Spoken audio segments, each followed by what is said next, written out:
Hello, everyone, and welcome to today's virtual roundtable World Heritage nomination as a strategy to safeguard difficult memories, an initiative of the International Coalition of Sites of Conscience. My name is Silvia Fernandez, and I am a program director at the International Coalition of Sites of Conscience, and I will also serve as the facilitator of today's session. Before we get into the conversation and I introduce the roundtable, I would like to go over a few technical aspects to ensure a meaningful exchange. First of all, as I was mentioning before, we have interpretation available in English, Spanish, hold on just one second, because English, Spanish, Arabic, and French. So please activate the interpretation by using the button at the lower right corner of your screen. If possible, please turn your camera on and rename yourself to include your name and organization. Please mute yourself when not talking. If you are experiencing connectivity issues, turning your camera off. We have allocated time for discussion and questions and answers at the end of the roundtable, but please feel free to use the chat to share comments or thoughts throughout the entire session. Next slide, please. Thank you. So once again, my name is Silvia Fernandez, and I am one of the program directors at the International Coalition of Sites of Conscience. The International Coalition of Sites of Conscience, or ICSC, or the coalition, is the only global network of historic sites, museums, libraries, archives, and memory initiatives, working together to connect past struggles to today's movements for human rights and social justice. The coalition was founded in 1999 by 9 leaders in the fields of heritage and human rights from 7 countries. And today, the coalition is constituted by over 400 members in 80 countries. Our membership is incredibly diverse, from victim-based grassroots organizations to national museums and memorials. Coalition members differ in type and size, the histories they remember, their trajectories and context, but together we shape the Sites of Conscience movement around the world. As an organization, the coalition supports its members in their transformation into sites of conscience. For us, a site of conscience is a site of memory that goes beyond remembrance to acknowledge and repair the past by supporting victims and survivors in their search for truth and justice, to ensure the never again by preserving memory and raising awareness to prevent future recurrence, contribute to inclusive societies by building new narratives that include historically marginalized voices and challenge stereotypes and discrimination, strengthen democracy and social cohesion by fostering critical thinking, dialogue, and action on the pressing social issues raised at the site. We help members go through this transformation by providing technical, programmatic, and financial support, creating opportunities for exchange, partnership building, and networking, like the one today, and providing a platform for raising awareness and advocacy. Today's session is part of a larger effort led by the coalition, its partners, and community to ensure the inclusion of sites associated with recent conflicts and other negative and divisive memories on the World Heritage List. In a 2021 independent study on sites associated with recent conflicts and other negative and divisive memories, prepared at the request of the UNESCO World Heritage Center, with the financial support of the Republic of Korea, to which ICSC contributed, the following questions were asked. Are sites of memory, but also sites of conscience, eligible for inclusion on the World Heritage List? Would it be inappropriate to consider sites of memory and sites of conscience on the World Heritage List when dissonant memories at these sites may still be unresolved and reconciliation at these sites is still a work in progress? These questions lie at the heart of contemporary heritage discourse. From our perspective, the answer is not just technical, it's ethical, political, and above all human. The standing point is the application of the World Heritage criteria, particularly criterion, which asks whether a site is directly or tangibly associated with events or living traditions, with ideas or beliefs of outstanding universal significance. This is the first and foundational threshold that any proposed site must meet. To be inscribed on the World Heritage List, a site must demonstrate outstanding universal value, that's to say cultural and or natural significance, so exceptional that it transcends national boundaries and is of common importance for present and future generations of all humanity. As such, the permanent protection of this heritage become matter of the highest importance to the international community. I actually find this last sentence so powerful. So the question is, can site of conscience, place often associated with recent, painful, and still disputed histories, meet this threshold of universal significance? At ICRC, we strongly believe the answer is yes, and perhaps even urgently so. For over 25 years, the International Coalition of Sites of Conscience and its global network have worked to protect, interpret, and activate such places of memory as living spaces for civic engagement, truth-telling, and healing. In contexts where the past remains unresolved and where historical narratives continue to fuel division or denial, Sites of Conscience serve as platforms to confront painful legacies and promote a culture of human rights. From former prisons and concentration camps to execution sites, detention centers, and memorial landscapes, Sites of Conscience provide powerful evidence of humanity's capacity for both cruelty and resilience, exclusion and solidarity. What gives these sites their outstanding universal value is not only what happened there, but how they are being used today to foster dialogue, promote truth, and pursue justice. For many years, however, a de facto moratorium prevented the inclusion of sites associated with memories of recent conflict in the World Heritage List. This position was shaped, as many of you know, by concerns about political sensitivities, unresolved histories, and the difficulty of applying traditional OUV frameworks to sites rooted in trauma, resistance, and dissonant memories. The fear being that recognizing such sites too soon might deepen tension, appear partisan, or politicize the heritage process. This moratorium excluded some of the most meaningful and urgent sites of our time, places where communities continue to deal with injustices, mourn loss, and fight for recognition. In 2023, thanks to the sustained advocacy efforts from different actors and networks like ours, this moratorium was lifted. This marked a historic turning point in how we define and value heritage.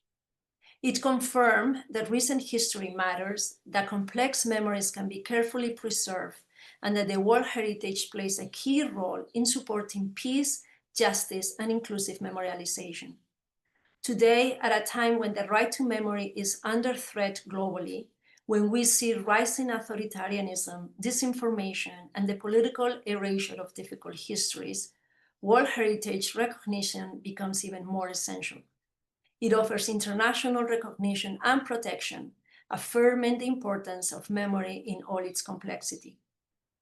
In today's context, Sites of Conscience serve as safeguards against erosion and disinformation.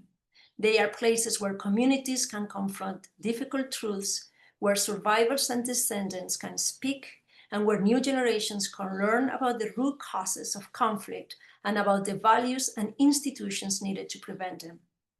This is precisely why the inclusion of sites associated with recent, painful, and still disputed histories in the World Heritage List matters.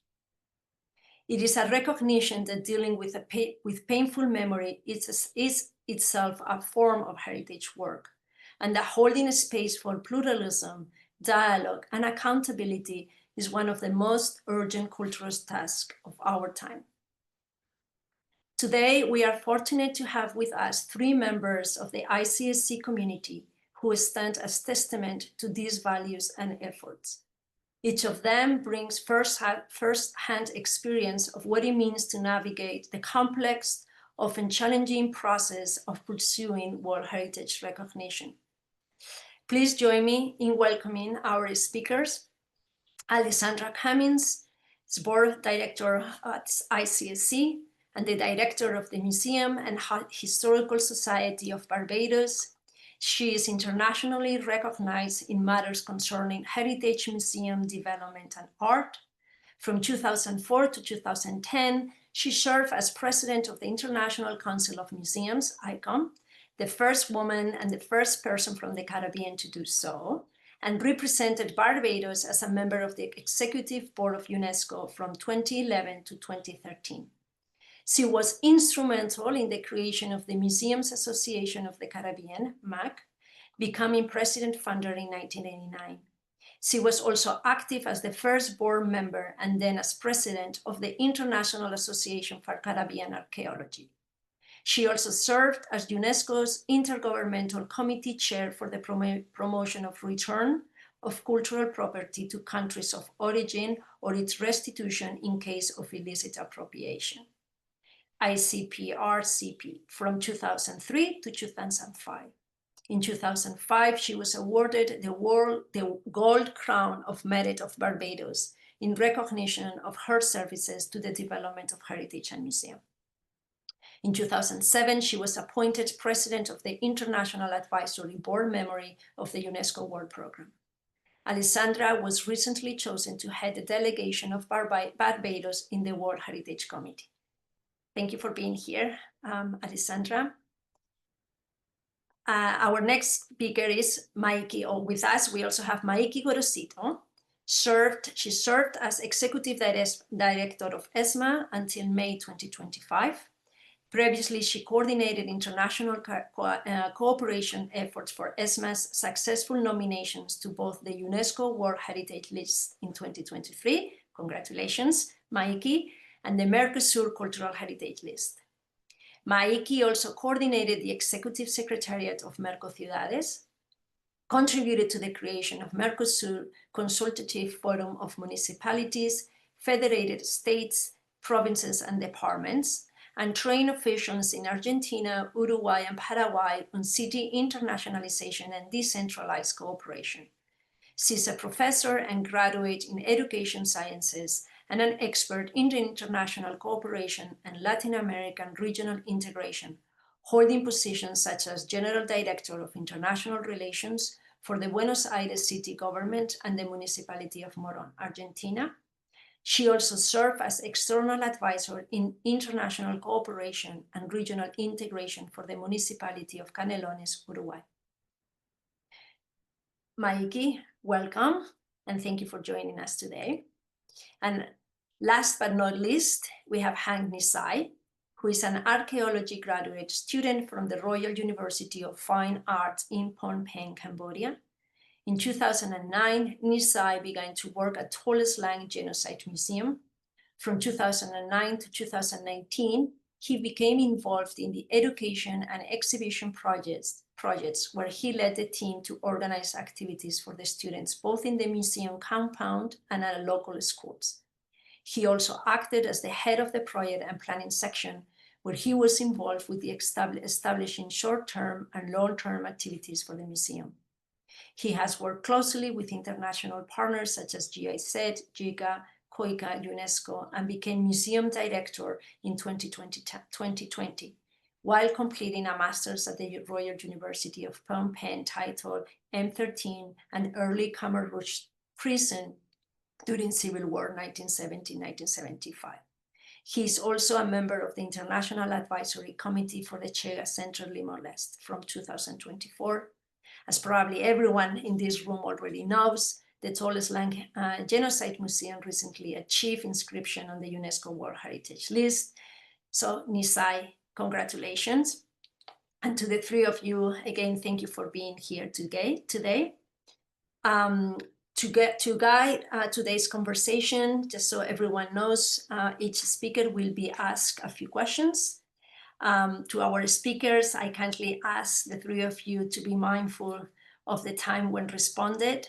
We have allocated approximately 45 minutes or so for the discussion so that we have plenty of time at the end of the session for the audience to engage and ask questions. So thank you in advance for that.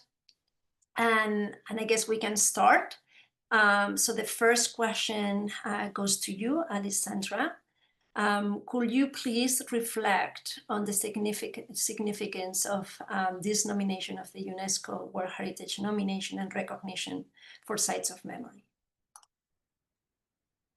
Thank you very much for the invitation, Sylvia, and hello to all of my colleagues and associates.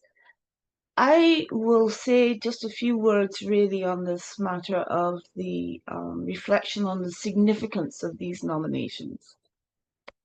For me and for UNESCO, the concept of sites of memory was indelibly grounded in the creation of its slave route project from 1994. And information from the UN Human Rights Council more recently reports that, as with Barbados and many sites associated with the slave route, communities that exist outside of the dominant parties to the conflict are those that experience the most marginalization in the development of a post-conflict symbolic landscape.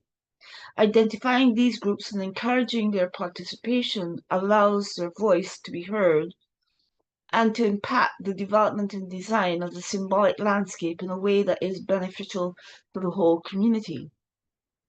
So while sites of memory are understood as places where groups of people engage in public activities through which they express, for example, I quote Asman in 1995, a collective shared knowledge of the past on which a group's sense of unity and individuality is based, it really becomes recognizable in the coordination with the 1999 positioning of the International Coalition of Sites of Conscience that developed the concept of sites of conscience as a type of site performing certain educational and human rights endeavors, as was articulated by Sylvia initially.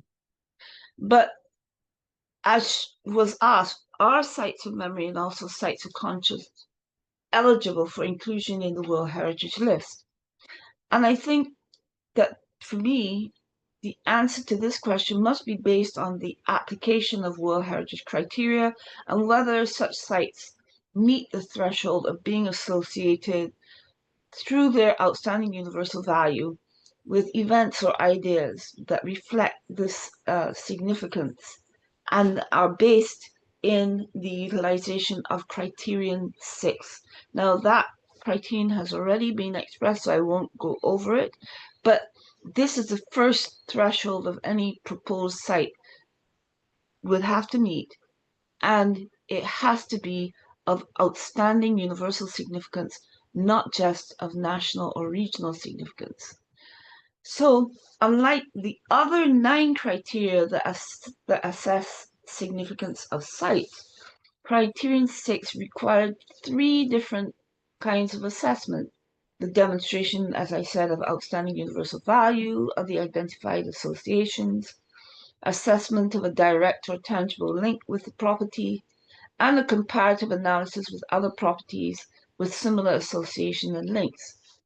The 2018 study that was already alluded to, which spoke to need to enhance capacity building and provide guidance for the recognition of the associated values in World Heritage properties using criterion 6, recommended that the World Heritage Resource Manuals needed to be revised to provide guidance how to apply and assess this criterion. That work is still outstanding. However, I think I can answer the question more simply. With the recent inscription of Cambodia's atrocity sites at the recent just concluded 47th session of the World Heritage Committee, I believe this question has been conclusively demonstrated beyond a shadow of a doubt.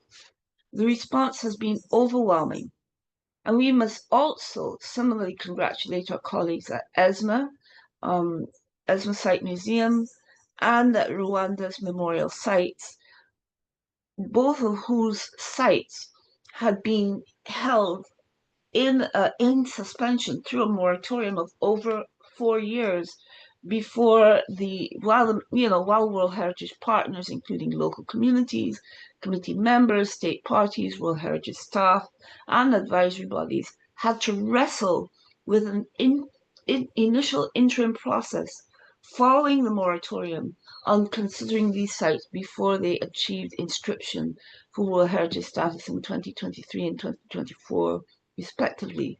So again, I want to offer my congratulations to all of those colleagues.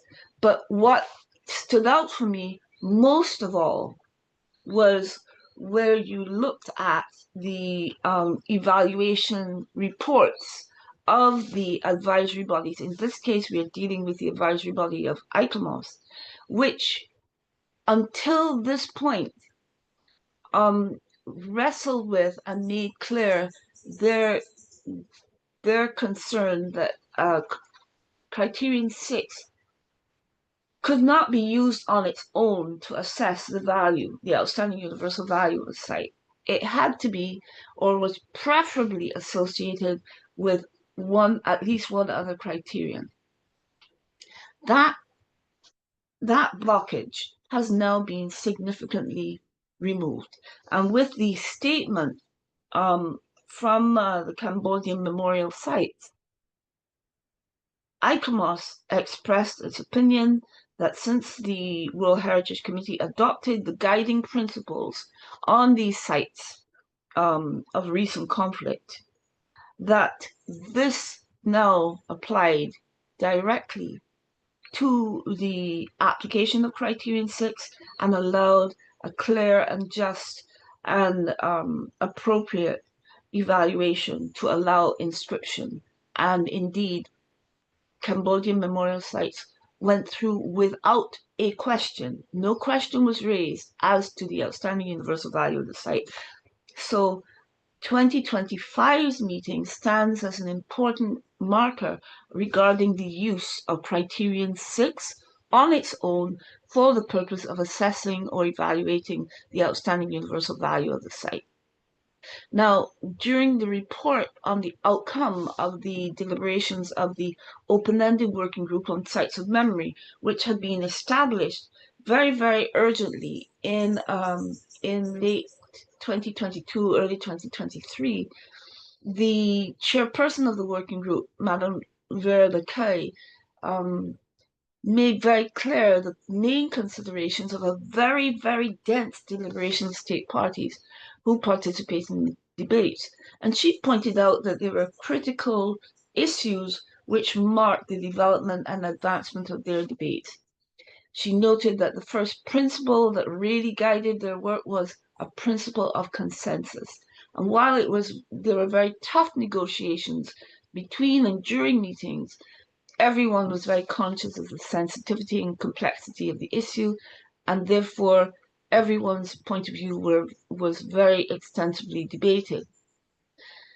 The second principle that guided their work was fairness. The first thing that the open-ended working group unanimously adopted was to recommend the lifting of the moratorium on sites of memory associated with recent conflict. And based on this principle, the group decided not to further penalize the nominations that had been blocked and recommended that their evaluation proceed immediately in the session following this 18th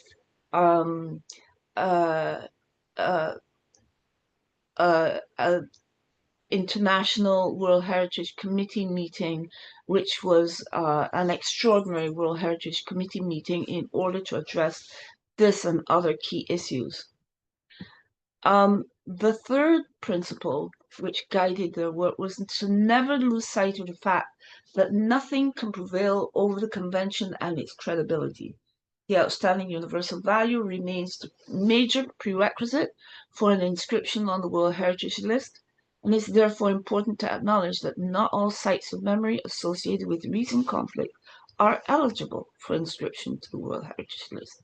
And the fourth principle, which guided the deliberations, was the necessity to uphold UNESCO's peace-building mission. And this is a crucial part of what forms the basis of the outstanding universal value of each of the sites I've mentioned previously, where they play a crucial role of dialogue, peace, and reconciliation as an integral part of their work. And this is integral to the guiding principles and indeed the mechanism for contestation, should that need arise, as a framework to facilitate dialogue and consultations among state parties.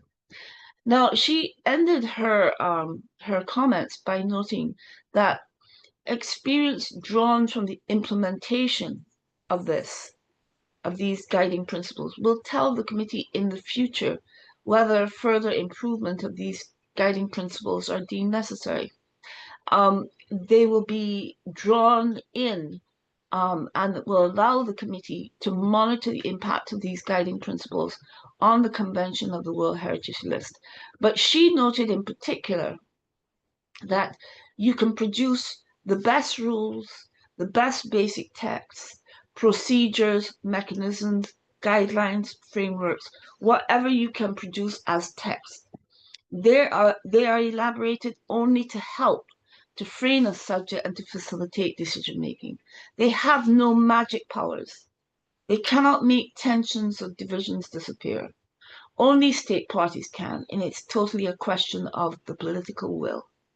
Sites of memory can therefore bring immense added value to the World Heritage List. They can enrich it, they can humanize it, they can allow us to leave to our children a more complete World Heritage List, but only if they are brought to the committee in the spirit of UNESCO's peace-building mandate to build a better future. I think this is the point where I end my comments by noting that one of the key things that was recognizable by the sites of conscience was the acknowledgement that the memorialization process was a continued process of activism and education on the ongoing basis. By the same token, the sites, World Heritage sites of history primarily, seem to deem that once they have been established on the World Heritage List, they achieve that status because the matter of history has been resolved. I would argue that over the last 10 to 20 years, we have understood that history really requires unpacking, decentering, deconstructing, and indeed decolonizing. And I think that the sites of memory process, as elaborated with Criterion 6, has in fact shown the way that this in fact can be applied to many other sites that are on the World Heritage List and more to come. So I think that's where I'll end my comments this morning. Thank you, Alessandra. Thank you very much. Actually, I wanted to build on what you just explained. And if you can just, in terms of like technical aspect or technicalities, could you briefly walk us through the nomination process itself, what it entails? Oh, okay. Sylvia, can I ask whether you all could upload that Yeah, that we'll PowerPoint? yes. Okay. Okay. So I want to offer my colleagues a PowerPoint as a sort of backdrop to what I am saying. Please note that I don't want to take up too much of your time. I just want to acknowledge the way in which we have to process according to the World Heritage operational guidelines, which are the scriptures for this process. So can you proceed now? Change the slide. So the World Heritage nomination process really is established around several key stages. Number one, the tentative list. Number two, the nomination dossier. Number three, the evaluation process by the advisory bodies, and number 4, the decision process, which most people are aware of, which is the decision of the World Heritage Committee. And what happens is that it begins with the state party adding a site to their tentative list, followed by the creation of a detailed nomination dossier. And that dossier becomes the official application for World Heritage inscription. And it's on the basis of the evaluation of the nominated site and alongside recommendations from the advisory bodies that it becomes the basis for the subsequent decision of the World Heritage Committee. This dossier is then evaluated by advisory bodies, either ICOMOS or IUCN. We are focused this morning on ICOMOS relating to cultural sites. And finally, the World Heritage Committee makes its decision on inscription. Next slide, please.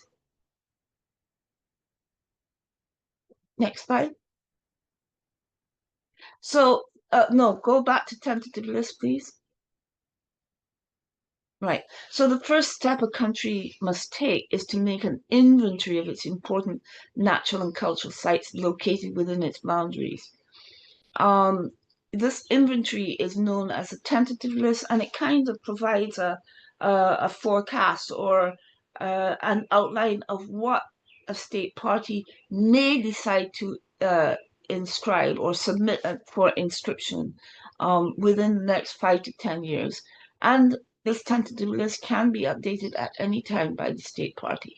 But it's an important step since the World Heritage Committee, according to the operational guidelines, cannot consider a nomination for inscription on the World Heritage List unless that property has already been included on the state party's tentative list. And in the normal realm of things, the World Heritage Committee encourages that it must be on the tentative list for at least 1 year prior to its nomination. However, regular reviews and updates of the tentative list are encouraged, involving stakeholders like site managers, property holders, or local communities. Next slide, please. So in preparing a tentative list and selecting sites from it, a state party can plan when to present a nomination file or dossier. The World Heritage Centre offers advice and assistance to the state party at several stages during this process, but primarily it is about ensuring that you have all the necessary documentation and the maps are included, and the nomination is then submitted to the World Heritage Centre for review and to check that it is complete. If it is not complete, that will be drawn to your attention, because sites that are forwarded to the World Heritage Committee must be complete in total.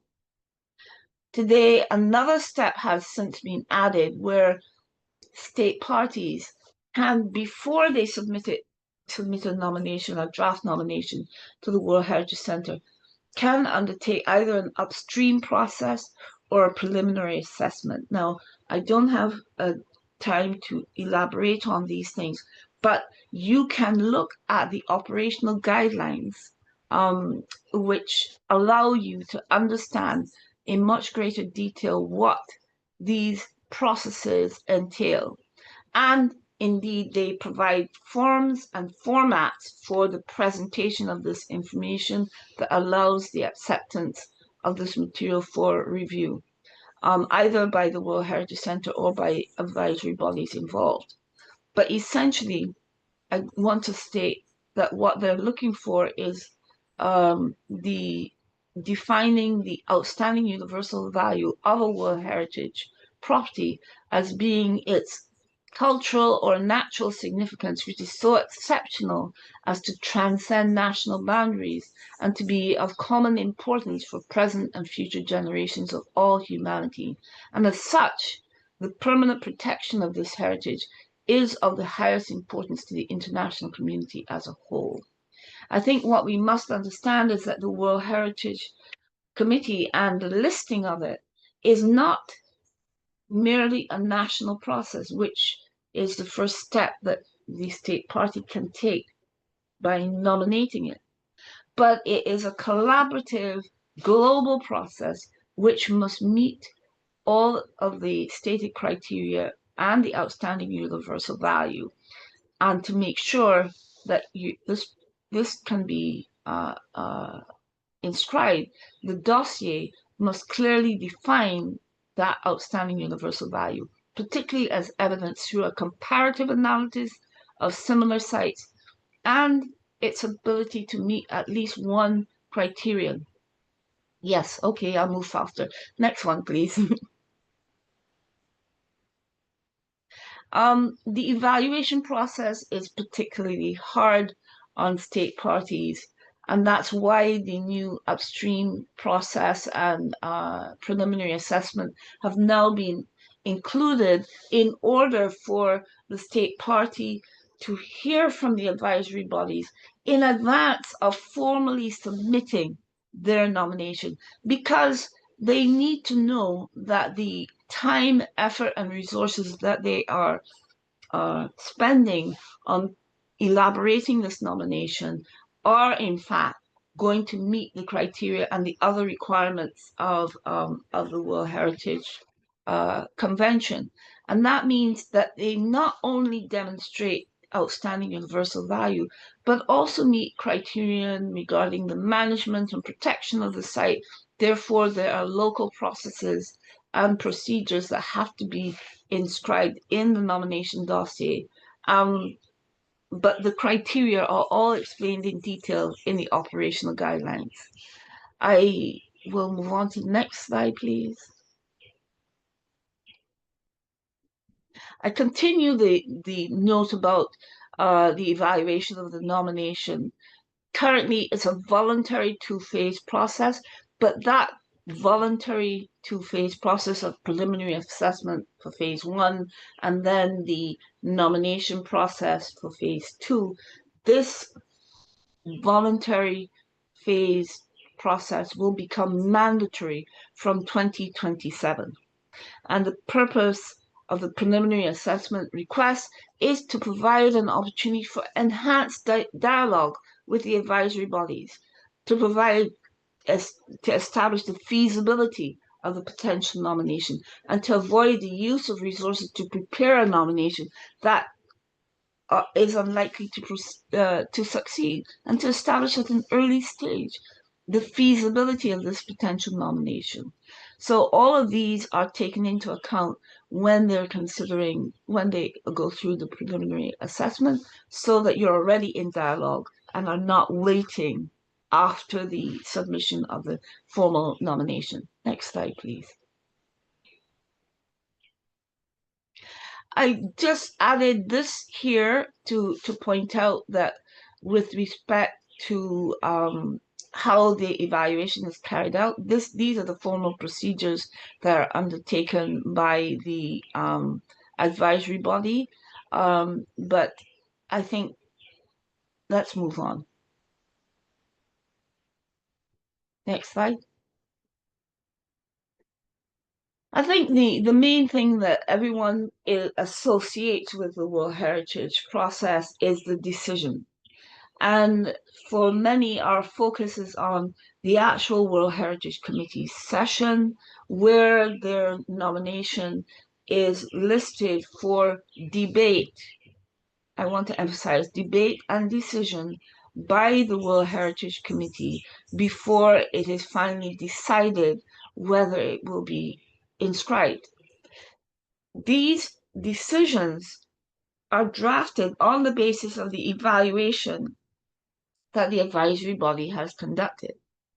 And it will make reference to one of four decisions: whether a site should be inscribed, whether it should be referred or deferred back to the state party for further information on the sites, for clarification on certain issues, or that they are not seeing certain information in there. Or, of course, it can also mean that it's been reported that they should not inscribe a property. These are the four essential elements of a decision that the World Heritage Committee must go through. And I remind you that both the evaluation of the advisory body and the nomination dossier that you have presented form important parts of the consideration of the World Heritage Committee members before they come to that point of inscription. Next slide, please. I think that's it. That's where I ended it. So that's a very quick and dirty outline of the World Heritage process, but keep in mind that those are the four main components. And I want to end by saying that this inscription process, from the time that it has been submitted on in a nomination form, do not anticipate that you will have a response or a decision within less than 24 months.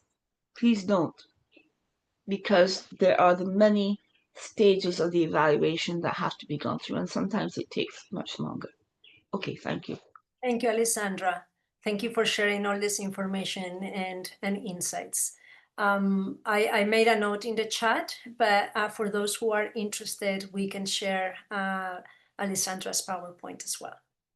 So building on this nomination process, so speaking about this nomination process, Maiki, you went through it and it wasn't an easy process. So maybe you can reflect on what were the most challenging steps in the process and how you navigate it. Thank you. Yes, of course. And well, first of all, I'd like to thank you very much, Sylvia. I'm very honored to be able to participate at this roundtable with Alessandra, who was actually very helpful in the process. The coalition always supported us as well during this process. And now that ESMA, the site of clandestine disappearances and torture in my country, is now in a very complex situation. And if you like, Sylvia, we can comment about that later.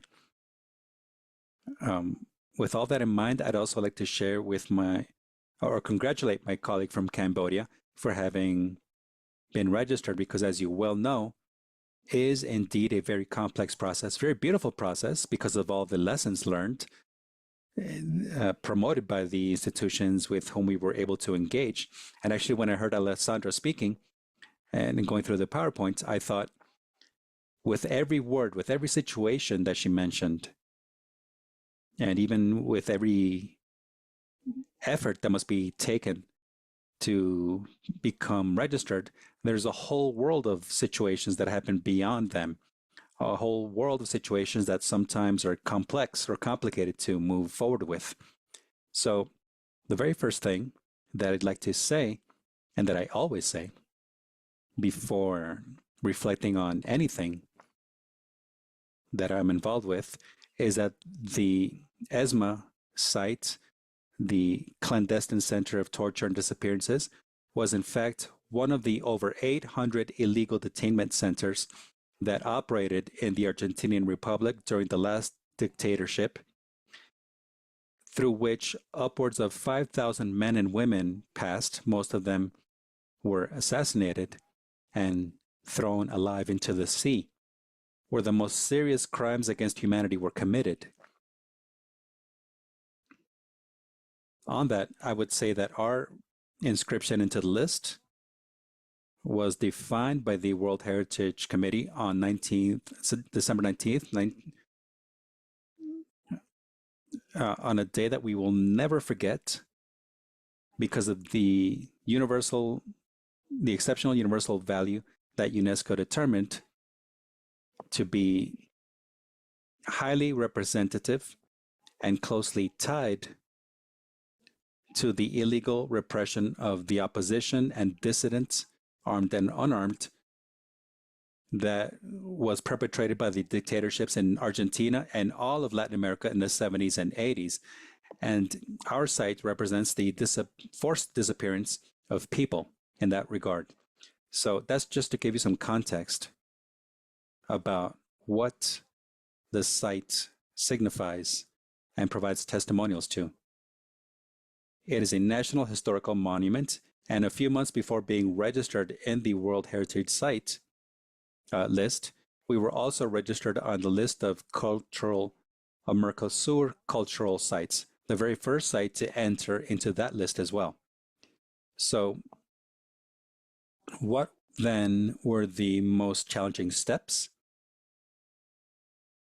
Based on the questions we were sent, what were the most challenging steps then in the process, and how did we address them?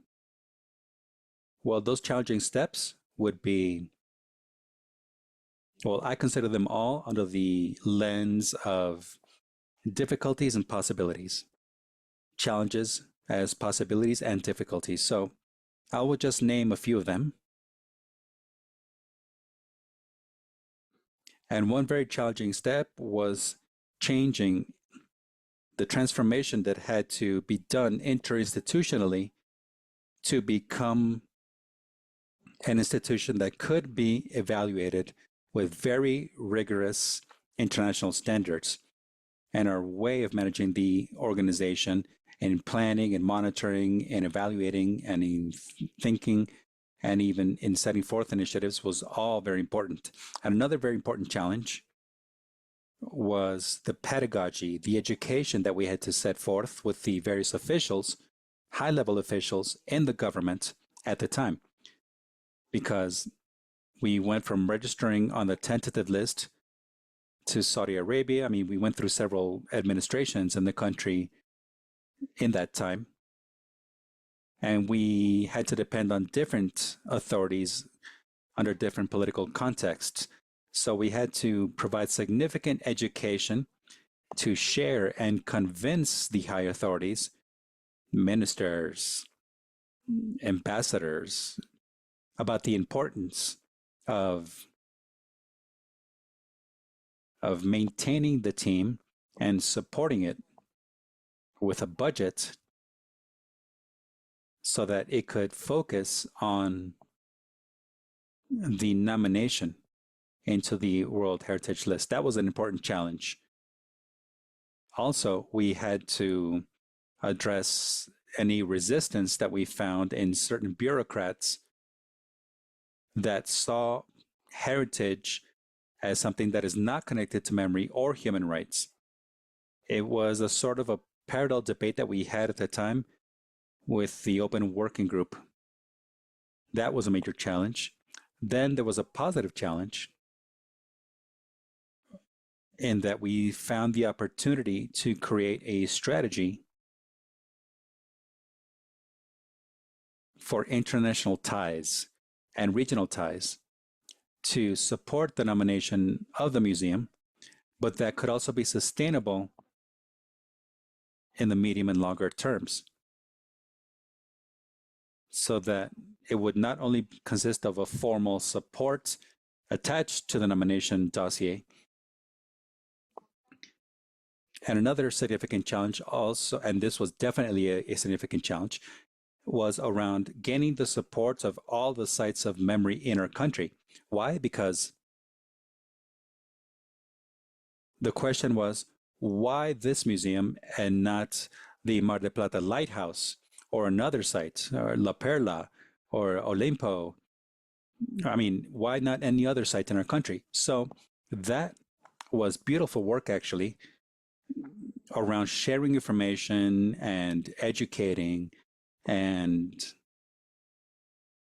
questioning that we had to know how to address. And for that, we had to really study everything that Alessandra mentioned about the things you have to know to begin the nomination process. That was a beautiful challenge. And another significant challenge to us was advocating in our country to have especially at the time when raising the moratorium on the list.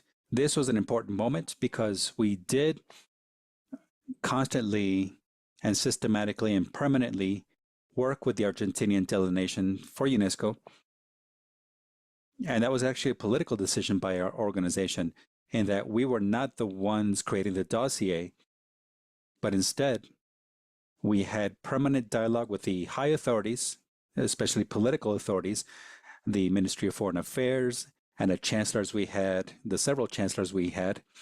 And because of what we did, the connection with UNESCO was much more direct, and we were able to provide arguments to the ambassador at the time who worked or who engaged in our group to take that to the meetings. Another important challenge was working so that everyone involved and all the industries and stakeholders involved embraced the idea of looking at our sites as a state policy and not a government policy. That was a very significant challenge. Also, preparing for the inspection, we took 2 years to prepare for the inspection. That was a major challenge.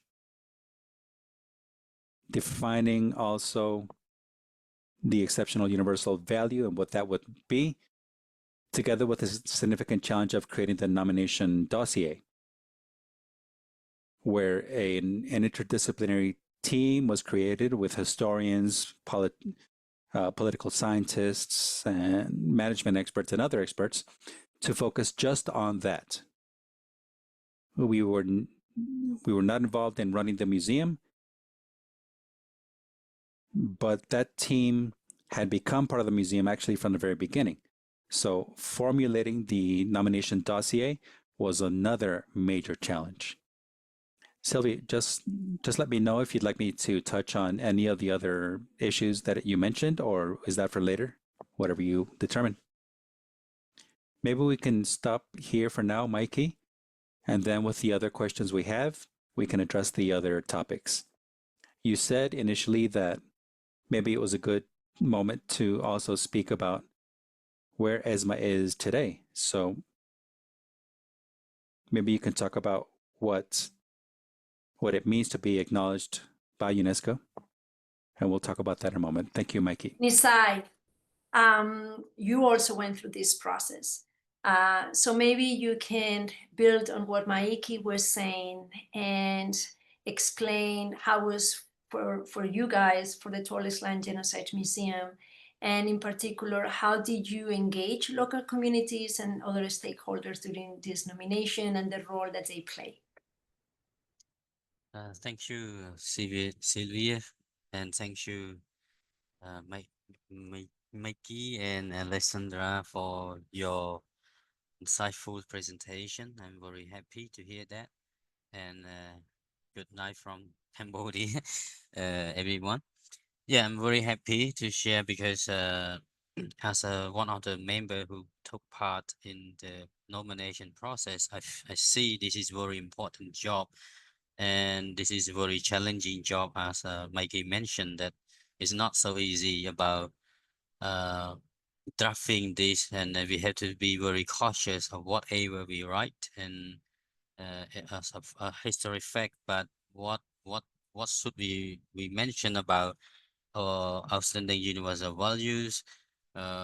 It's not just about the intangible attribute, because if we see right now in criterion 6, it's mostly on intangible attributes, but in that criteria we have many other tangible attributes, such as archives, such as buildings, and so on. So that's why the decision, which already Alessandra mentioned, that's after the open-ended working group finished, they decide to give this chance for other sites associated with recent conflict to be listed on World Heritage. And yes, I would not go to that far, because already Alessandra mentioned, Mikey already mentioned, we have both positive and negative challenges, but the point is that the integration of the local communities and the stakeholders into this process of writing nomination is a very crucial role, because this is also one main part which UNESCO, or especially World Heritage Committee, want to see, because once it listed, is not for us, it's for humanity, it's for everyone around the globe. So everyone be part, and everyone around the site, it have their own right to be part of this. So that is why we, for our case, that we have already have these stakeholders, let's say stakeholders and local community, be involved in our process. No, I'm not just saying that when we start writing the proposal or nomination dossier, but for the case of Tu Slan and Jing Ai, as the two components in the Cambodian memorial site, we have already integrated, have engaged uh, some stakeholders, especially the survivors and survivors from the site, the eyewitnesses, into this very important job since the early state, like I mean in 1979, in the 80s.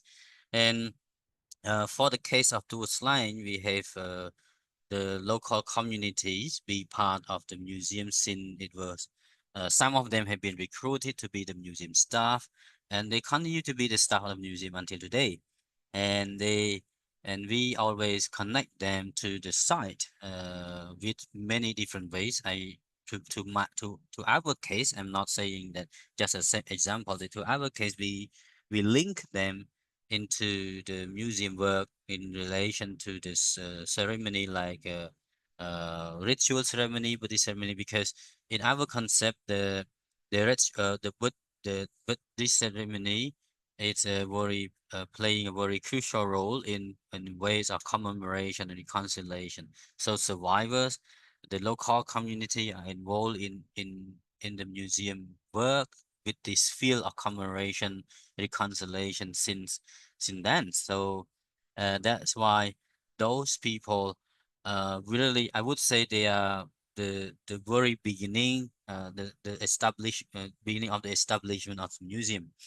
For example, another example of the survivors of S21 of the site, they were recruited to be the museum staff in 1980s, and they will be very crucial part in establishing. They're the one who share the knowledge experience to create the museum exhibitions.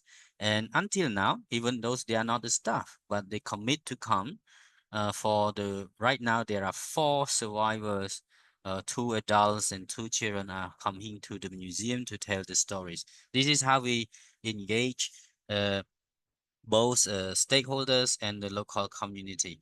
And every time we did the commemoration works or ritual ceremony, we always announce everyone to come, and even some of educational programs such as workshop, we include the children of the nearby community to come and join us. We we give them more opportunity rather than others. But it means that we've tried to bring them in, and that was the case of Slang and the case of Chiang Ai. It's almost the same because Chiang Ai, they have no survivor, but they have local residents who were there and who found the place because they after this fall of the region, they went back to that site, not to the site, they just went back to their home village, and then they found the site due to the way that while they were walking in. So he or she have been working with, and they still be local resident around the site, and then he still work for. And during the process of nomination, this writing nomination, the CV engage them I would say almost every step to be with us, because they are very important, and they are, I would say, they are mobile attributes. I'm sorry to say this word, but without them, this site cannot be preserved. This site cannot be until today. And then the way of dissemination, the story, the narrative we provide, it's not really in the way we are here, because I'm not the survivors of the region, but I'm the younger generation who lucky enough to work for the site and to bring this together, and finally to come to the World Heritage successful for inscription for the World Heritage in this year. And for the case of another component of Cambodian memorial site, like M13 is recently, it's just about let's say 6 years ago. In 2015 we start working on that, and we work with the local residents everyone in the district know the site, everyone know the story, everyone know the person, know the survivors, and we bring them together. We have survivors are coming to the site, to the place, identify us where the detention pits, where the detention interrogation pits are, and introduce us to another, like a former security guards, and so on. And what I love the most, the people at M13, that they it not just about sharing information, but they voluntarily donate their lands for our site, for accessible and for the management purpose. So in regard to your question, I would say that the local community and the stakeholder are the key components to the successful nomination, because without the agreement, we cannot be. I mean, what our Alessandra, what Mikey mentioned, but without agreement from local community, from other stakeholders, let's say the people living around the local district governors, the governments, without their support, we cannot be into this successful stage. So all in all, it means that we have to integrate every partners, if possible, since the early stage of nomination process, because they would be the one who support us during the evaluation process. Because to share my experience that Alessandra already mentioned, that when the independent, let's say, ICMOS, international international community of monument and site, to come to our side, they will reach out to community. It's not just us who write the proposal, because we can say anything we want in our writing, but the wording from the people living around is more important than what we are writing. So be sure that everyone in the same page we want it, and everyone really support our nomination. That's very crucial, rather than nomination itself as technical work, but public work, social inclusion is more important than that, because only local community would long-lasting preserve the site. For example, for Cambodian memory site, we have 3 component part. For Tuas Line and Chiang Ai are located in central of Phnom Penh, but M13 is 90 kilometers away from Phnom Penh. So Tuas Line cannot act as the one who preserve the site. We can only visit once in 2 times in a month, but local residents, they are there every day. So they were the one who protect the site. So once they have this inclusive, they will part. They already know that they are part of this process. They have the sense of belonging, and they will support us. They will protect for them. So that is why I love, and I'm very lucky that the local community support me. But one key from that is to build trust. You have to build trust with local community. You have to show your loyalties, your honesty, your transparency to them, that what we are doing it's for them. It's not for us. We try our best. It's for them. Because once it's inscribed into World Heritage Committee, the place will be gain more interest, more people to visit, and the beneficiary is for the people. Now they do farming, but in the future, in the next 5 years, 6 or 10 years, they can gain from tourist destination. And for me, for the case of Tuas Line, we did about 10 years of building trust. 10 years since 2015. This is very crucial, and bringing them into, for the case of M13, it bringing them into this narrative, this process of nomination. So I'm not saying but some of key elements that to bring social inclusion, that building trust among community, and we have to have support from every sector, especially the community. Thank you, Sylvia, and then I hope that it will answer your question, and looking forward to another question. Yes, thank you, Nisai. Thank you.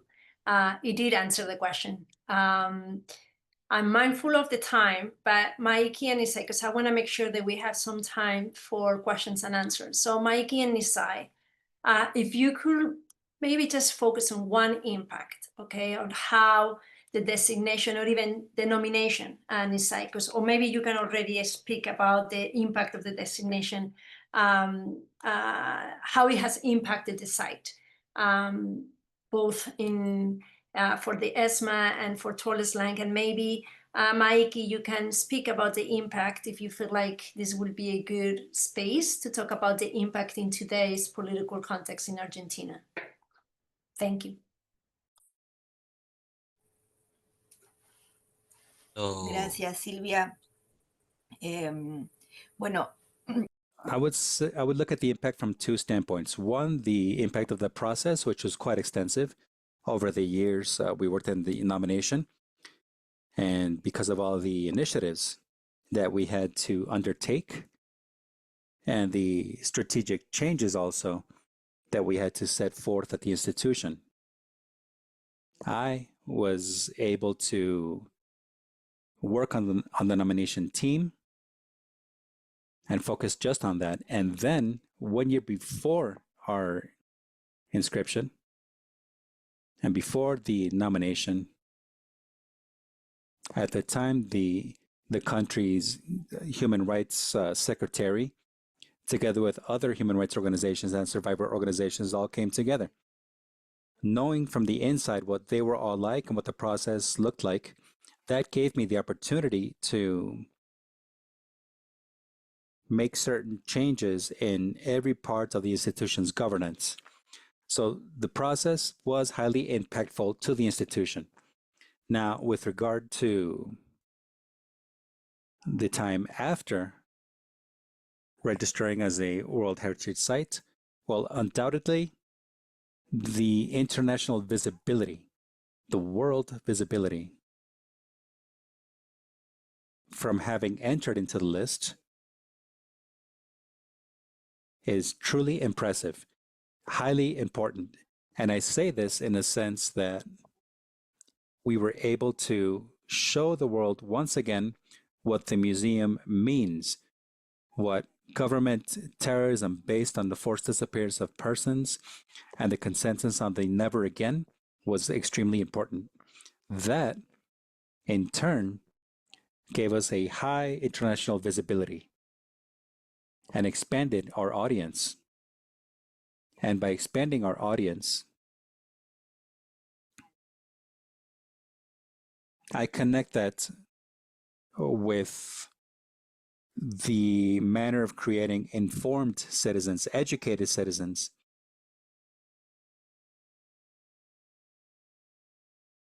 with regard to this darkest of times in Argentinian history.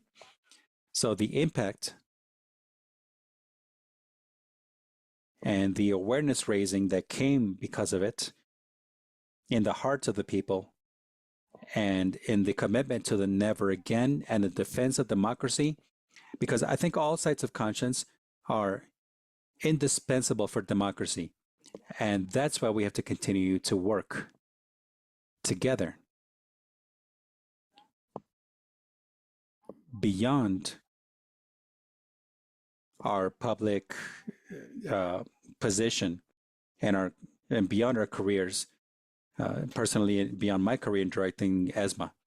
And there are also other impacts and other transformation that must take place after having entered the list.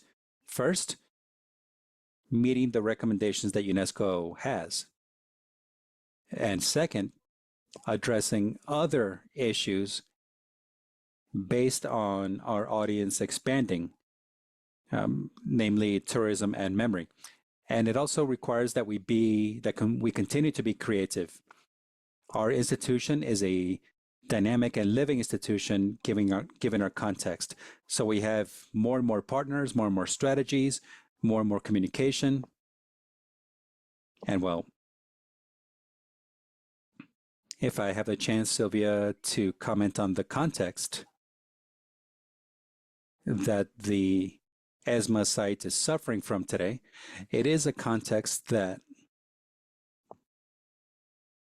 involves the various perspectives on state-sponsored terrorism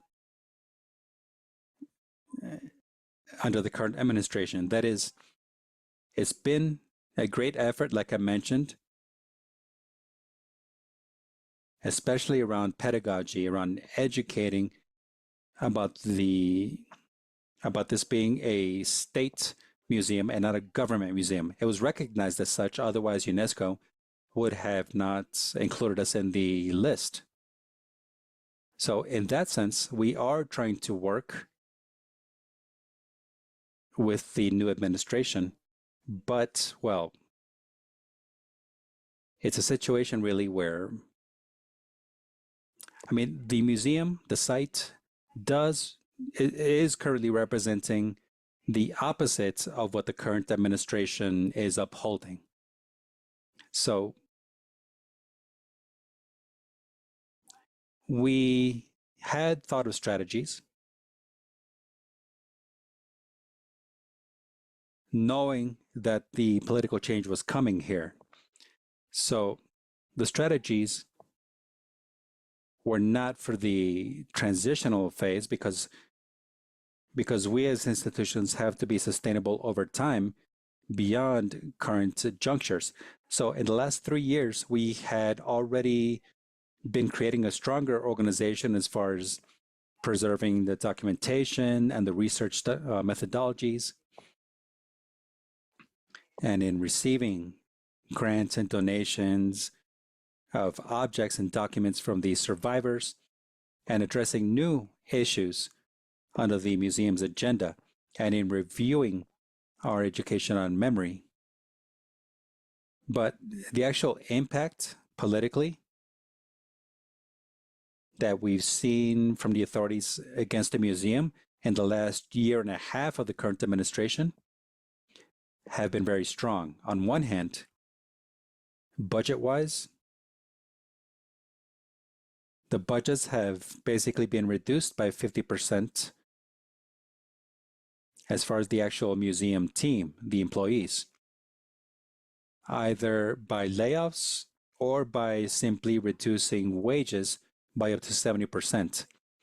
That basically dismantled certain teams, key teams, such as the maintenance and conservation teams. Once I left, though, we were at 50%, or we're at 50% now, as opposed to when I left. So we have that situation, and it's a difficult situation when it comes to dialogue too, obviously, in their non-response.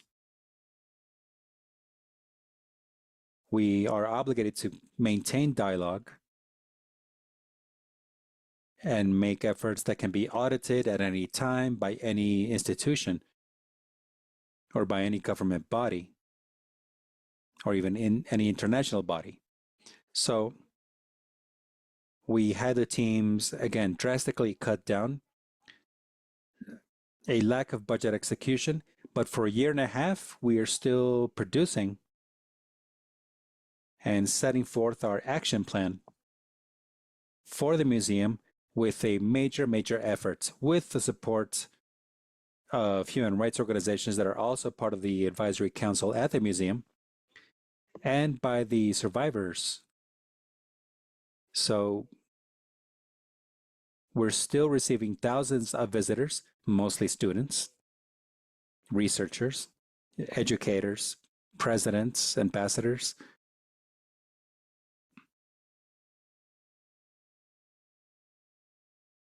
A whole series of varied stakeholders that we receive here, because we did undertake a strategy to invite them to our site. And on May 22nd, which was the public event for the museum's 10th anniversary, we turned 10 on May 19th. On that day, in the official bulletin, we published a presidential decree by which the museum's hierarchy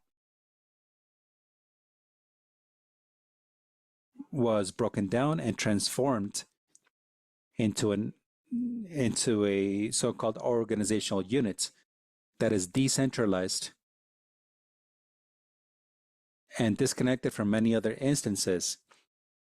The museum, from its very inception 10 years ago, was determined to be one of the most important institutions as far as memory, truth, and justice policy in Argentina, just as the National Memory Archive, just like this Cultural Center, the Genetic Bank, the Aconari, that basically integrated our work into all of these sites.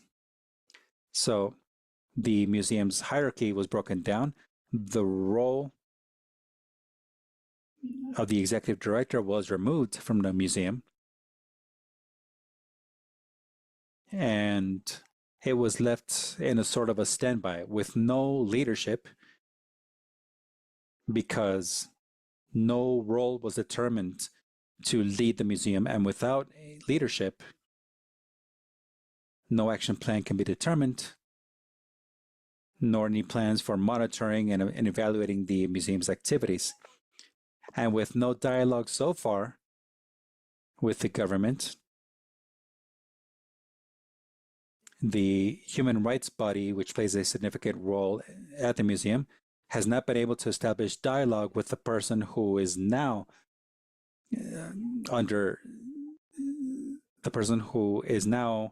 leading the museum's efforts at the government. We were under the Human Rights Secretariat, but that was transformed into the Sub-Secretariat of Human Rights under this government. So we have UNESCO's protection. We have Mercosur's protection. We are protected because we are a monument, a historical monument. And we're also a place of legal evidence. So we, under the Human Rights Council, and now that I'm actively engaged in that council, we are all active as far as defending this World Heritage Site. Thank you, Mikey, and thank you for all the efforts, and above all, your resilience and the commitment. So thank you. Nisai, I changed the accent, Nisai. Yeah. Thank you. Yes, Very would correct. would you mind answering the question about the impact of the designation or even the nomination for tallest land? Yeah, thank you very much. To me, I would say we have a positive impact in this designation of the Cambodian memory site. We consist of 3 component parts. The first thing I would really see and foresee when I start the project with that, the protection and preservation, because I see that once it listed into the World Heritage Site, I can be sure that the site will be protected in any circumstance for long lasting in the sake of memorialization, preservation, and commemoration to what we are doing. That's the first thing I see, the impact of designation.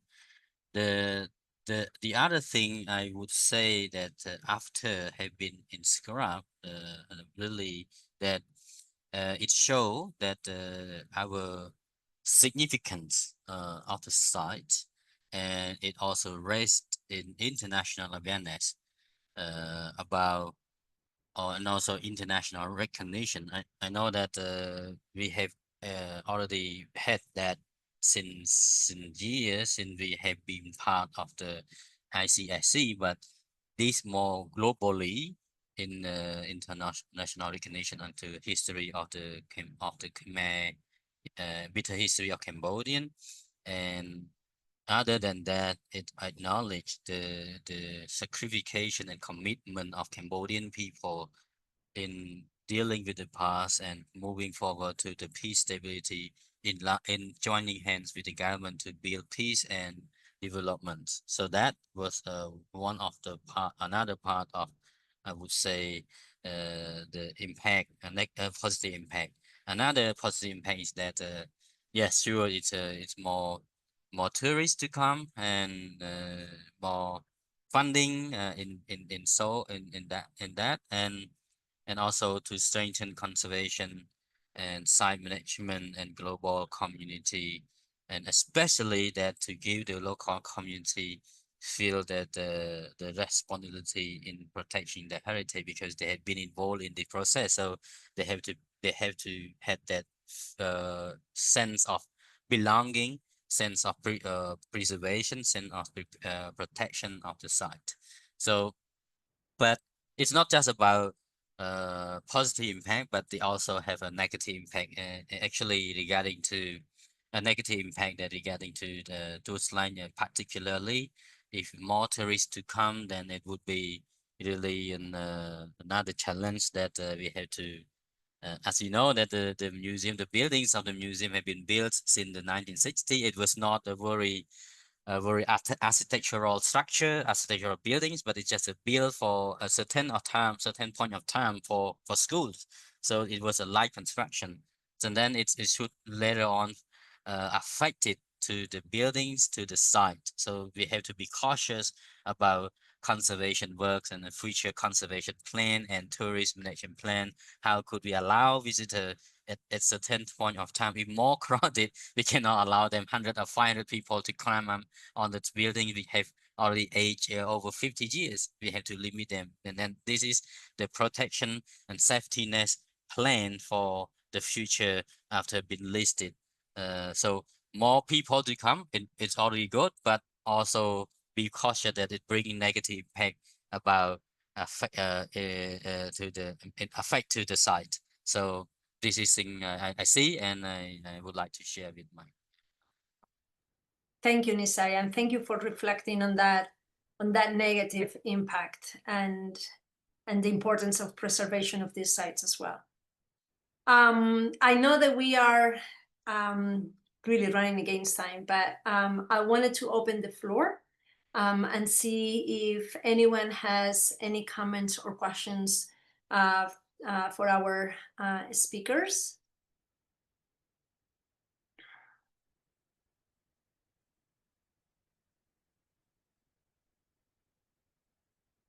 We have time for some questions, so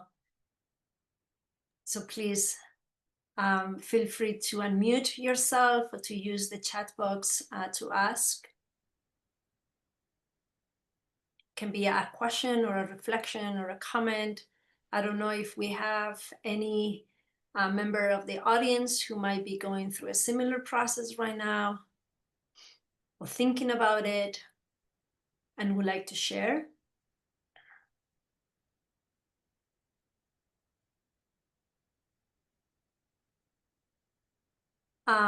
I actually have one final question for the three of you, but you have to be very concise, okay? So if you were going to, based on your experience, if you could share one key takeaway, okay, for others who are thinking or are applying for the World Heritage status, which will it be? Alessandra, Mikey, and Nisai, for the three of you. So to give the floor to Alessandra. Well, it was very good to hear the presentations of both Nisai and Mikey. A couple of things come to mind. The focus on trust, building trust in the community, because it is the community that is going to be the underpinning of the conservation and communication of the values of the site thereafter. And also, I think we can see the value of the museum process as helping to build that trust, helping to enshrine not just the objects, but the context and the concept of what those sites were about and why they remain important museum as educative tools in this whole process. I think that was one of the things that attracted me also. But my final point is to note that once your site had been nominated and inscribed on the World Heritage List, that's really just the beginning. the process is, and I say this to Mikey, the state party has a responsibility to be reporting every 6 years on the status of their site. And if in their examination they see significant difference in terms of where you were at and where you are now, this could also help move the site, if you felt it was important, to a state of emergency. In other words, in a state where it requires specific caretaking. Now, this is not a desirable state, really, for the state party to have registered on the World Heritage. World Heritage Sites in Danger listing is something that, in fact, most states work to help erode that position and go back to the norm. But it may be that a state of endangered is something that sends a strong signal to the rest of the world, because at that stage, although the state party has responsibility for reporting on the site, it is in fact the responsibility of the entire globe, the global membership of World Heritage, to ensure that your site is well looked after. So I just make those points because you're now at the beginning of the process, not at the end. It's the start. Thank you, Alessandra. Nisai and Maiki, let's stick to one key takeaway. Thank you. It's really hard to choose which one is the best for one key takeaway. But one thing I would like to stress is not so far different from Lysandra, is that be ready once you register. Is not you are doing alone. You have eyes on you, every corner. So global citizenship, global educational program, conservation, it needs a lot of other work. So one I'd like to say is that be already prepare for the next levels that we have to work on. Now, before inscription, yes, we can decide according to our plan, but once it's in craft, be ready that this is very important and it's really crucial. Thank you, Nisai. Maiki? I would agree with Nisai in that it's very difficult to have a single lesson, a single takeaway pointed out here. But I would say that one takeaway would be around thinking of your nomination to the World Heritage List as a strategy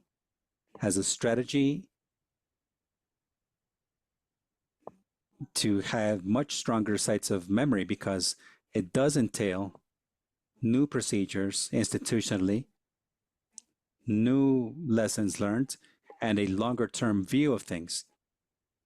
So thinking of it as a strategy, we always used to say before taking the plane to Saudi Arabia was that even if we don't get in, I mean, we thought we would get in, but even if we don't, it was everything we did was already a major achievement, because it did allow us to become stronger in dialogue and in engagement with all the stakeholders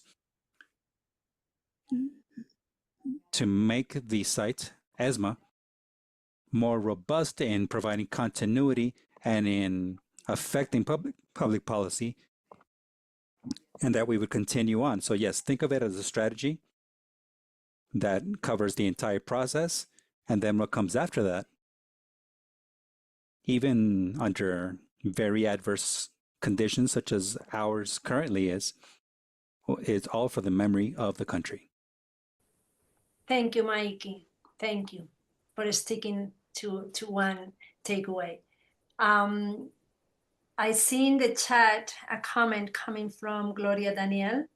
Gloria, do you want to mute yourself and say it yourself, or do you want me to read it?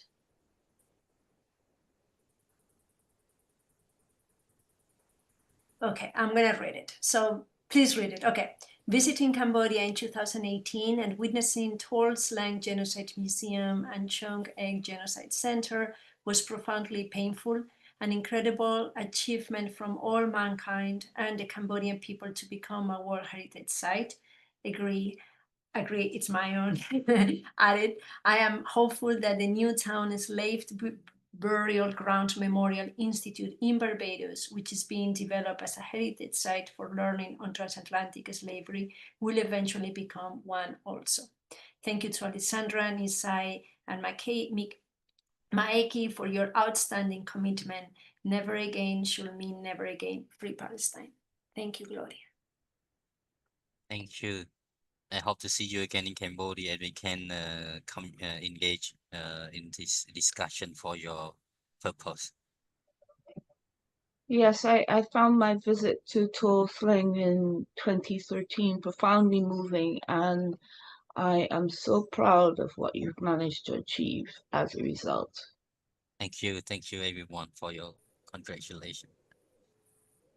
Yes, so I add to the comments from Gloria and Alessandra. It's been such a pleasure to have the three of you here today, sharing so much knowledge, your experience, your expertise, and actually your life experience. So thank you for making the time and being here. I think today's conversation has shown that the path to World Heritage recognition is not just a technical process, but it's a deeply human one, which connects to my idea from the beginning. It requires, as Mikey was saying, and Nisai, courage, care, and commitment. And it also demands collaboration and that we center community, survivors, and local voices, ensuring that the process for recognition strengthens rather than silences efforts for reconciliation and justice. I hope that we leave today's space with a renewed commitment to supporting nominations that are community-driven, ethically grounded, and globally significant, not only for what they preserve, but how they help us build a more just, inclusive, and peaceful future. Thank you again, Maiki, Nisai, and Alessandra, for making it and for preparing and for coordinating over the past month and a half. For all those participating in the session today, please make sure to stay in touch. Yes. And to our interpreters, thank you for the flexibility and for allowing us to run 7 minutes late. So thanks everyone, and hope to see you and connect soon.